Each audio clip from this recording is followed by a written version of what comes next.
The night Sienna Marsh saved a little boy's life in a back alley behind a Halifax diner, she had no idea the boy's father owned half the city's shadows. She didn't know it then. She was just a 22-year-old waitress with flour on her apron, taking out the recycling at 11:15 on a Tuesday, the kind of cold October night that gets under your collar and stays there. She didn't know the boy's name. She didn't know whose son he was. And she certainly didn't know that within 48 hours, the most feared man in Atlantic Canada would be standing in her kitchen, drinking her terrible instant coffee, telling her that her life was about to change whether she liked it or not. But we're getting ahead of ourselves. If you're new here, welcome to Ella's Romance Library. Hit that subscribe button, because this one's going to stay with you. And if you already know what we do here, settle in. This story earns every minute. The Halifax waterfront in late October is not a place people linger.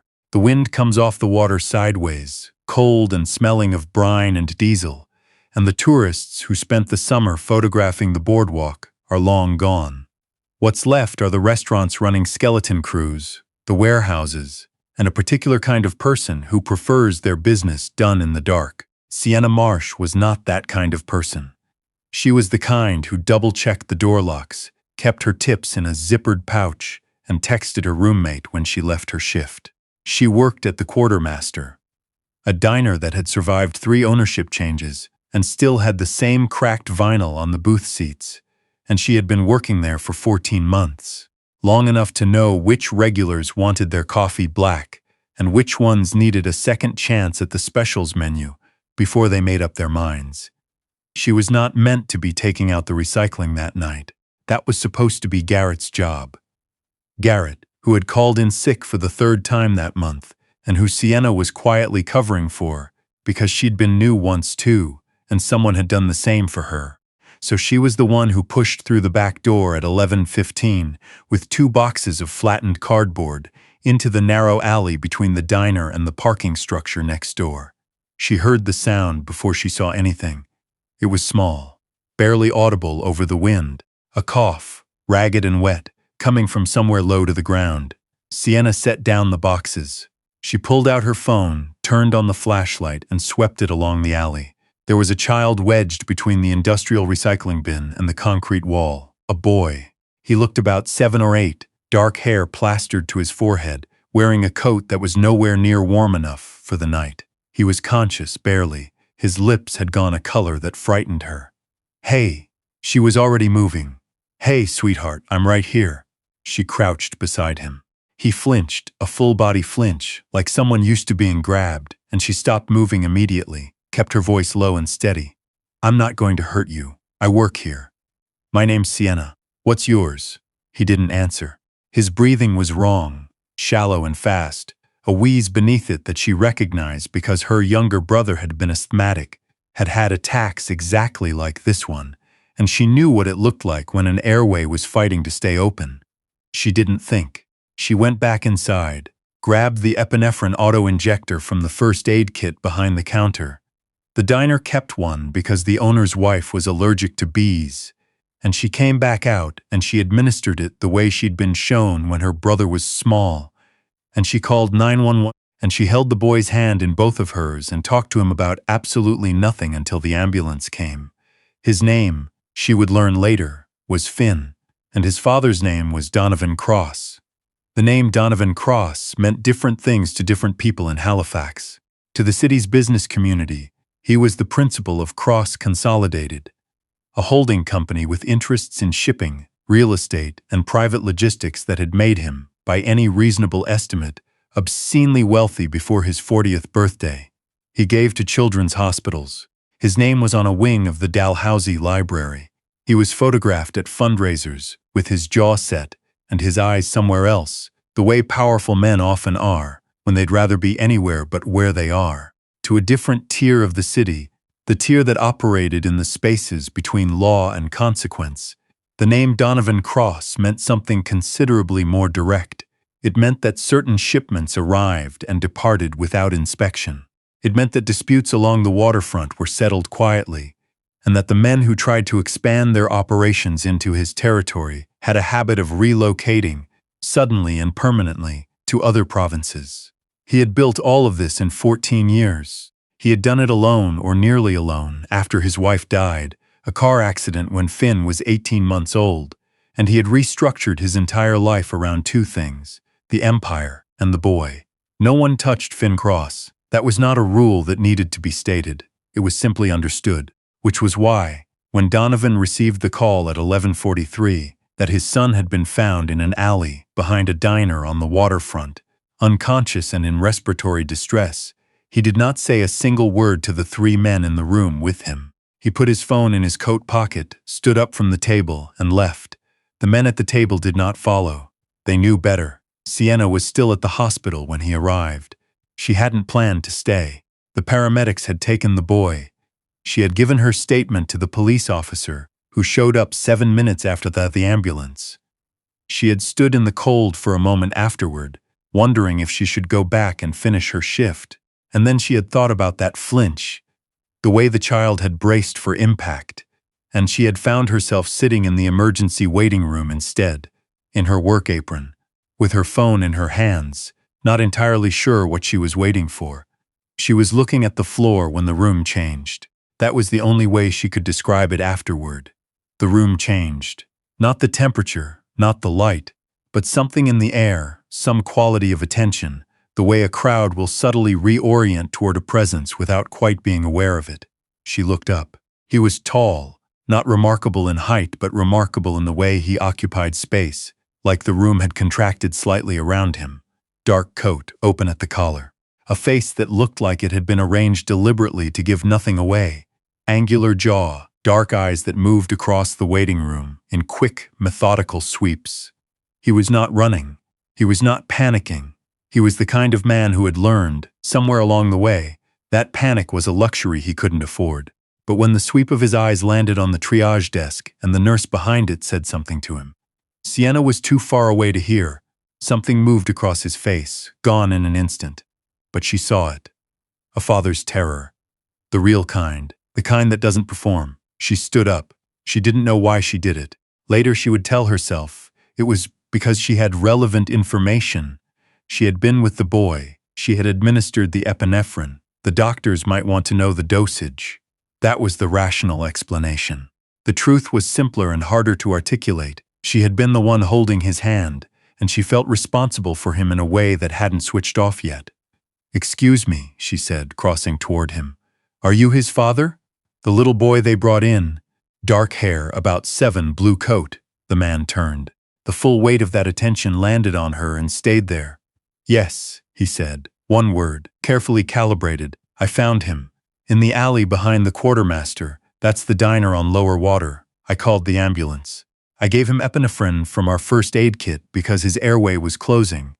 I wasn't sure if he was already prescribed it, or if it was a new exposure. I didn't know what triggered it, but I've seen it before and I didn't want to wait." She stopped. He was looking at her in a way that was very still and very focused. "Which one?" he said. "Sorry. The epinephrine." "Which formulation? What dose?" she told him. He nodded once, turned back to the desk, and relayed the information to the nurse with the clipped precision of a man accustomed to giving information that people acted on. Then he turned back to Sienna. "He's allergic," he said. "Shellfish. He's supposed to carry one himself, but he—" A pause. Something tightened in his jaw. "He left it at school. Kids do that," Sienna said. "It came out quietly. My brother used to leave his in his locker every other week. Drove my mum crazy." Donovan Cross looked at her for a moment.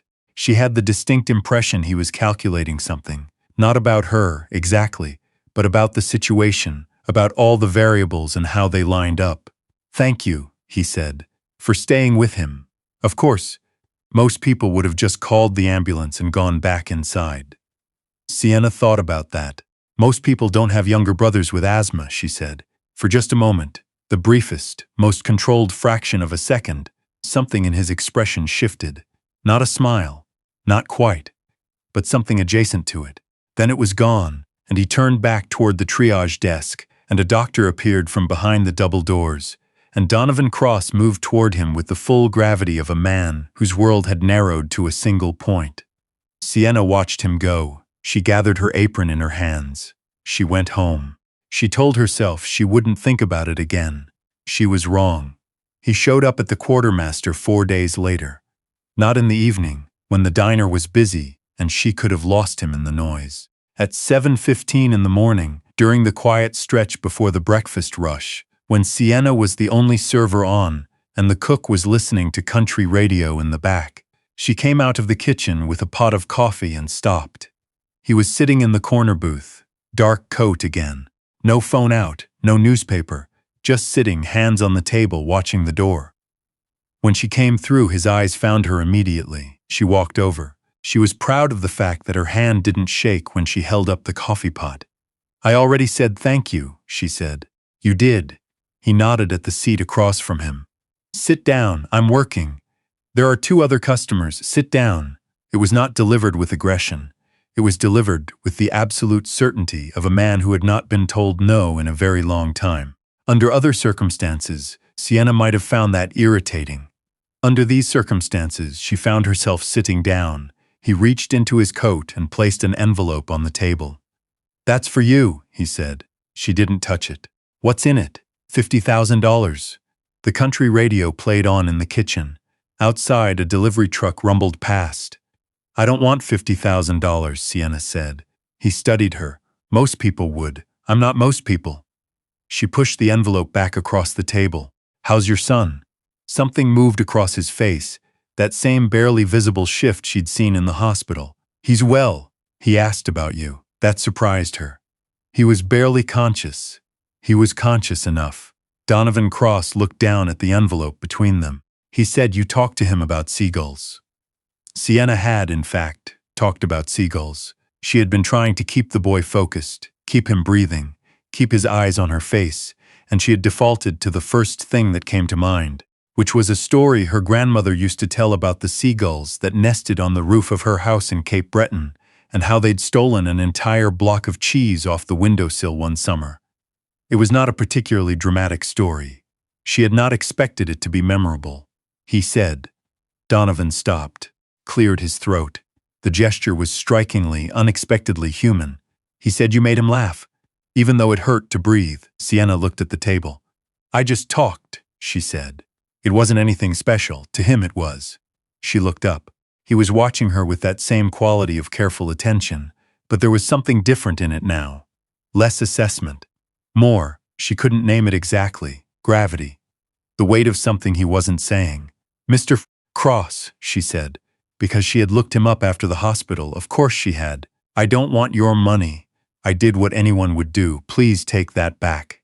He picked up the envelope, put it back in his coat, and then, in a move she did not anticipate, he said, "Have breakfast with me. I told you, I'm working. Take your break, I'll wait." He paused. "Please." The please landed differently than she expected. It sounded like a word he didn't use often. She went to the back, told the cook she was taking 15 minutes, poured 2 coffees, and came back. They talked for 40 minutes. She was late, returning by 25 of them. The problem, Sienna would later think, was that he was not what she had expected. She had expected cold. She had expected transactional. She had looked him up. The business empire. The rumors that lived at the edges of his Wikipedia page. The things that people said in sections and then deleted. And she had assembled a picture of a man who operated entirely in the register of power and consequence. And he was that. She wasn't naive. The way he held space, the way the room reoriented around him, the way people's eyes tracked him when he entered, that was not the product of legitimate real estate holdings alone. She knew what she was sitting across from. But he was also a man who had memorized his son's allergy profile down to the milligram, who had sat in a hospital waiting room for 6 hours because the doctors wanted to keep Finn overnight for observation, who, when Sienna asked about the boy, just to make conversation, just to fill the silence, had talked about him for 15 unguarded minutes.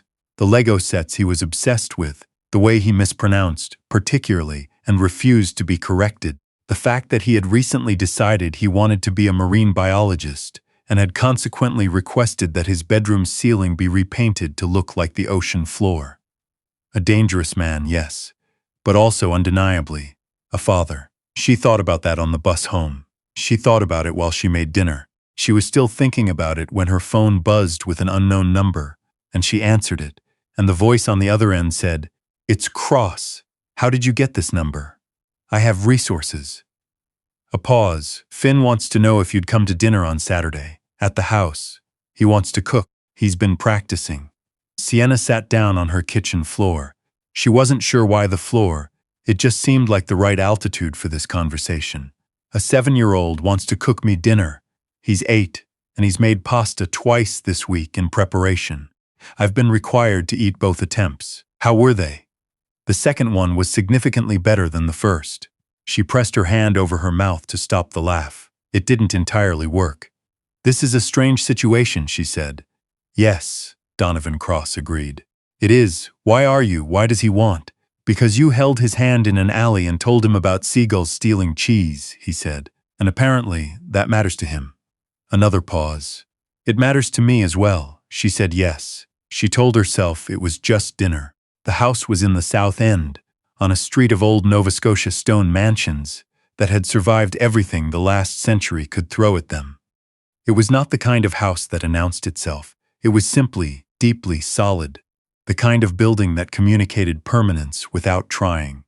Finn answered the door. He was smaller than she'd expected, fine-boned and serious, with his father's dark eyes and a smear of tomato sauce on his forearm that he'd clearly missed in a recent cleanup attempt. He looked at her for a long moment in the doorway. "You're Sienna," he said. "I am. You're Finn. Dad said you'd be on time. You're 4 minutes early. Is that okay?" He considered it. "Yes," he said, with the gravity of a small person making an executive decision. "That's acceptable." He stepped back and let her in. "The pasta has rested. That's important. Dad says you can't rush pasta. Your dad is right."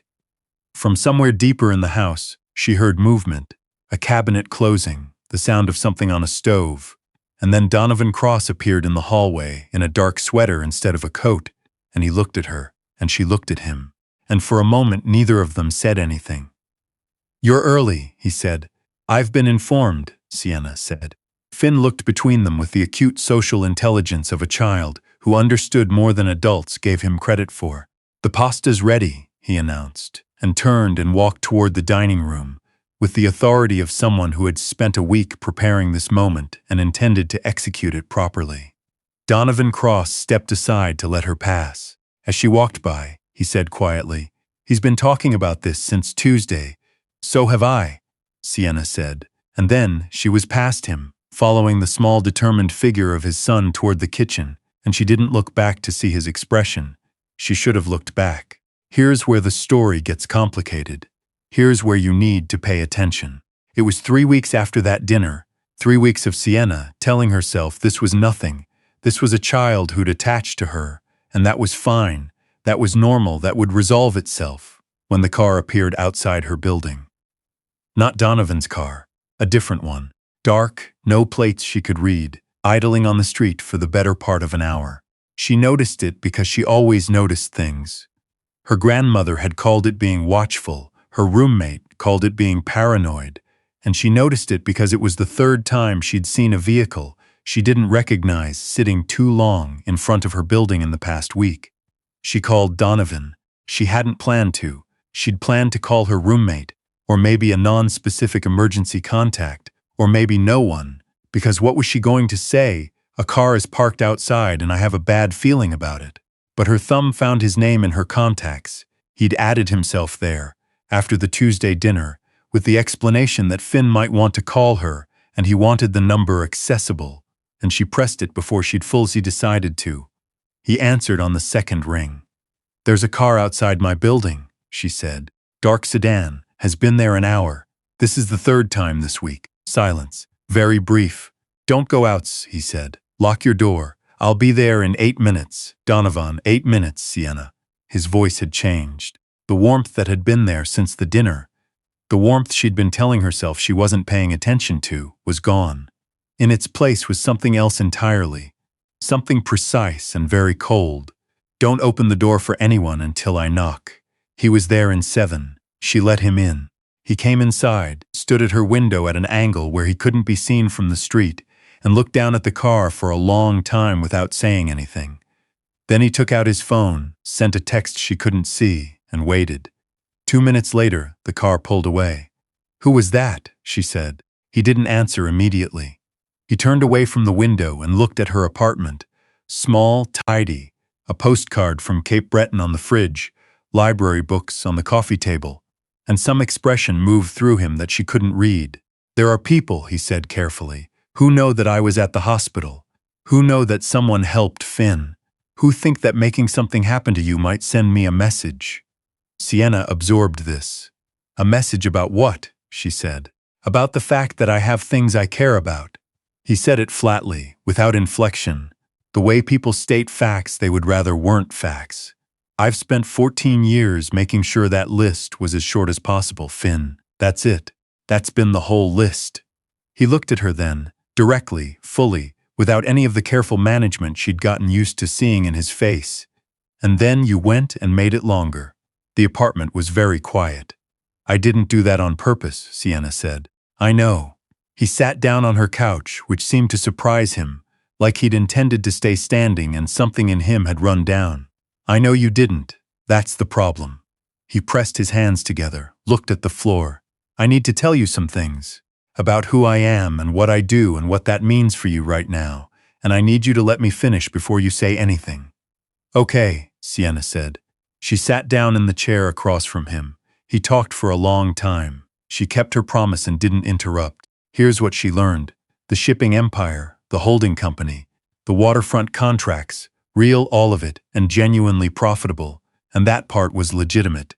But the spaces between those operations, the logistics that moved through channels, the tax authority didn't audit, the agreements that were made in rooms without paper trails. That was the other thing.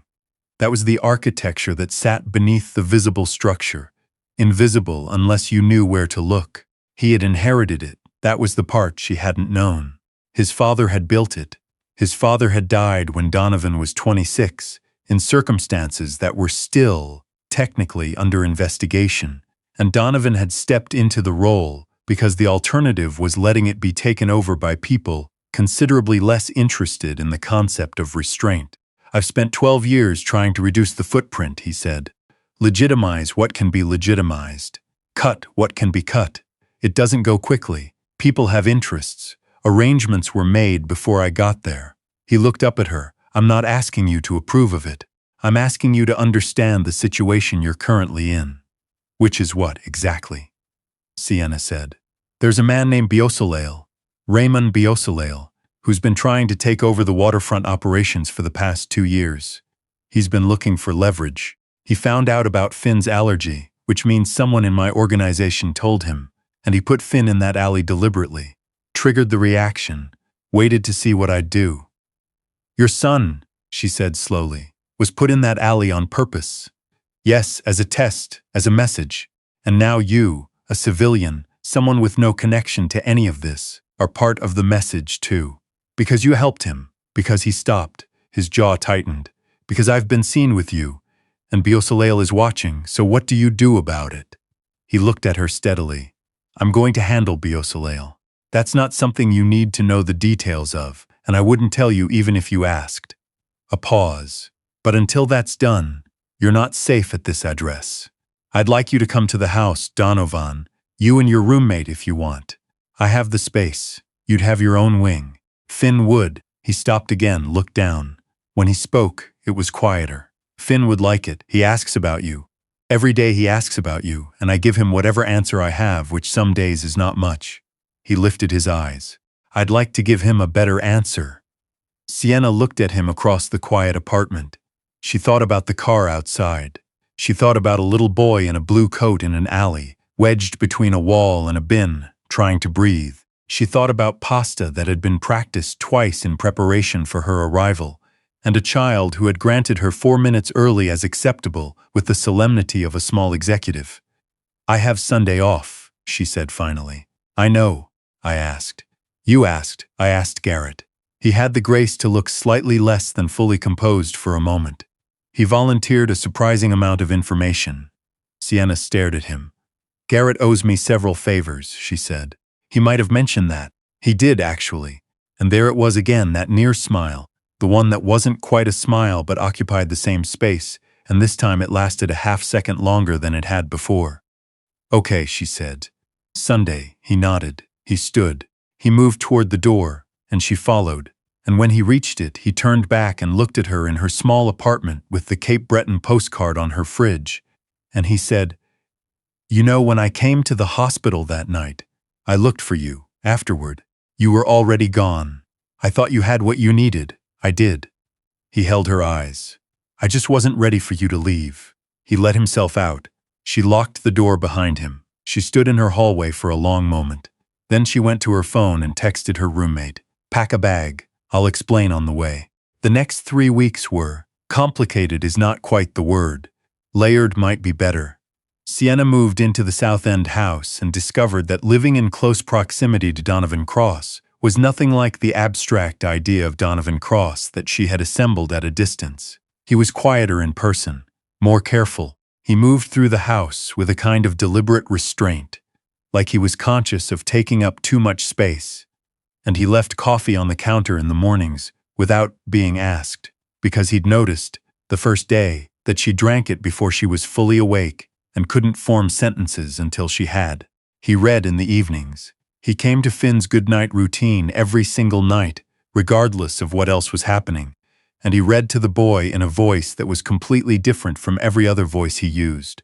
Lower, slower, the precision gone out of it, and sometimes Sienna, passing in the hall, would stop and listen for a moment before she made herself move on. Finn, for his part, had assigned her a role in his household with the efficiency of a small general reorganizing his command structure. She was, apparently, the official taster of experimental pasta sauces. She was consulted on marine biology questions when his father's knowledge failed him, which was more frequently than Donovan seemed comfortable admitting. She was required to provide a verdict on the ocean floor ceiling repainting project, which she examined with appropriate seriousness and declared excellent, which made Finn look at his father with an expression that clearly said, "She agrees with me.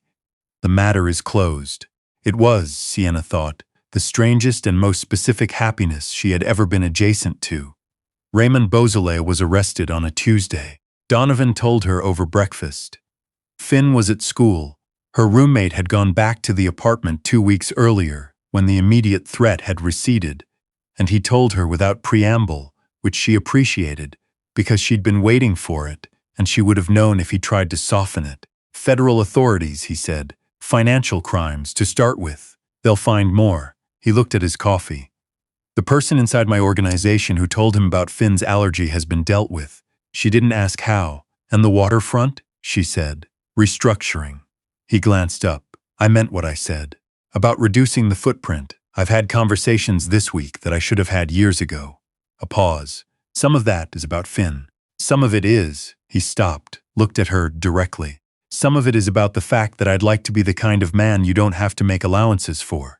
The kitchen was very quiet. "I've already made the allowances," Sienna said. "I know. I'm asking you to make fewer." He set down his cup. "I know this has been. I know it's not what you planned. I know you were a waitress taking out recycling on a Tuesday night, and I pulled you into something you never asked for. And I know that's not something I can undo." He held her gaze. "But if I could, if there was a version of the last 2 months that didn't involve car parks and relocation in Beausoleil, I wouldn't change meeting you. I want to be clear about that." Sienna thought about all the things she could say, the rational things, the careful things, the things about how complicated this was and how different their lives were, and how this was not a situation that a sensible person walked into with full confidence. Instead, she said, "Finn wants to try making gnocchi next." Donovan blinked. "He asked me yesterday," she continued. "He said he needed a more experienced pasta consultant to weigh in, because apparently the gnocchi is technically demanding, and he doesn't want to get it wrong." "He told me it was entirely his idea," Donovan said. "It was. I just want you to know I've accepted the role." He looked at her for a long moment. That near smile arrived again, and this time, finally, it finished the journey. It became an actual smile, the real kind, and it changed his whole face, and Sienna thought, "There it is. There's the part he doesn't show anyone." "For the gnocchi specifically," he said. "For considerably more than that," she said. Outside, the Halifax harbor caught the morning light, silver and wide open. Somewhere upstairs, Finn's alarm clock went off. It played a sound effect of ocean waves, because of course it did, and the day began. Some things you can't plan for. The recycling run on a Tuesday night. The small boy in the blue coat. The envelope you push back across the table because your gut says it isn't what you need. The way a man who has built his whole life around not being known will sit on a stranger's couch and talk until the room gets dark because she asked him to, and she listened. You can't plan for any of it, but sometimes, if you're watchful, like Sienna's grandmother said to be, you catch it before it passes, you hold on. And sometimes that's the whole story. If this one stayed with you, leave a comment below. I'd love to know which moment hit you hardest. Was it Finn and the pasta? The car in the street? Or maybe that near smile that finally became a real one? Tell me. And if you're new to Ella's Romance Library, this is what we do here. Come back Thursday, because the next one is already waiting.